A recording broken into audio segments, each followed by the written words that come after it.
It's y'all's first week back in a couple weeks. Can you talk about the environment of Tiger Stadium, especially for an SEC matchup? Uh, I'm expecting it to be fun, electric, packed. Expecting the sold-out crowd. You know, it's a big game versus Auburn. It's always a game that goes down to the wire. So just expecting our fans to be a big part of that and bringing that electricity that they always bring.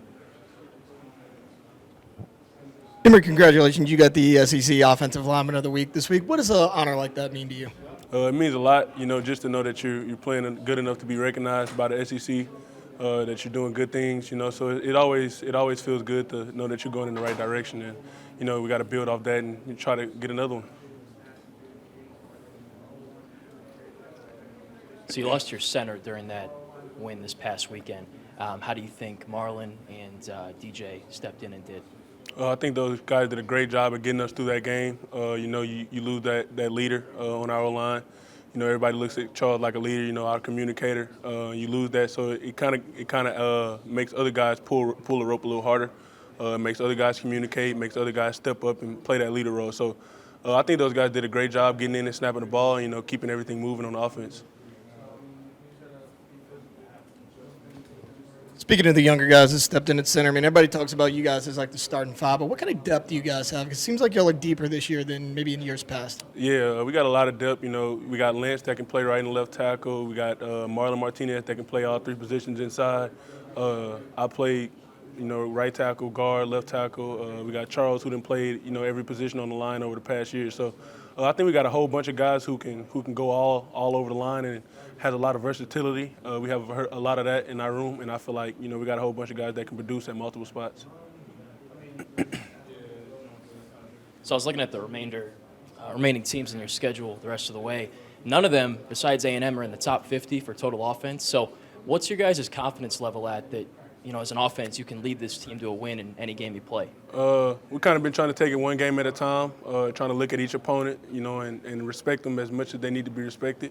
You know, we got a lot of big games coming up. We got a whole bunch of good defenses that we're going against that's going to give us different schemes and stuff that we need to be worried about. So just taking it one game at a time, you know, respecting our opponents, studying them, getting to know them and know their strengths so that we can, you know, go against them and, you know, be as productive as we've been.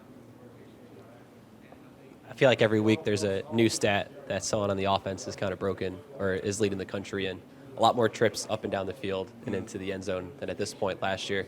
How have you guys kind of noticed that maybe impacting conditioning in the offensive line or just things like that? You know, we went really hard in the spring and summer. You know, we did a great job at pushing each other. You know, all of us were trying to gain that leader role, you know, behind Charles Turner. So, you know, me, Will, Garen Dellinger, Miles Frazier, we're all trying to push each other and push the group as a whole, as you know, to get as conditioned as we could. And so I think we did a great job at doing that. You know, I feel like the whole offensive line as a whole has been doing a great job of being able to get up and down the field. You know, if a guy goes down, the next guy comes in and we're not leaking oil. So I feel like we're doing a great job, and I feel like we're really conditioned. Emery, you got Auburn this week, really good front. We just talked to Mason. He was saying, like, you know, that front of that defensive line is probably the strength of their team. What kind of challenges is that for you guys? Because last year this game was a dogfight. Yeah, I mean, week in, week out, you know, we've been in a whole bunch of SEC fights until this point. So it's pretty much the same challenge. You know, we're going in with, you know, some guys who are dudes across from us, you know, and that's kind of what we've been seeing over the past couple of weeks. You know, we've been seeing a lot of D-line being the strength of their team. So, you know, we're going to go in with the same mindset to be physical, to be dominant, to win the line of scrimmage, and we're going to go in with that mindset, and we're going to try to do our best at doing that and winning the line of scrimmage. When Jaden takes off and, you know, he hates to go down or go out of bounds, he wants every yard he can get, right? Do you guys kind of get worried for him, you know, like kind of talk to him, hey, maybe you should protect yourself a little bit?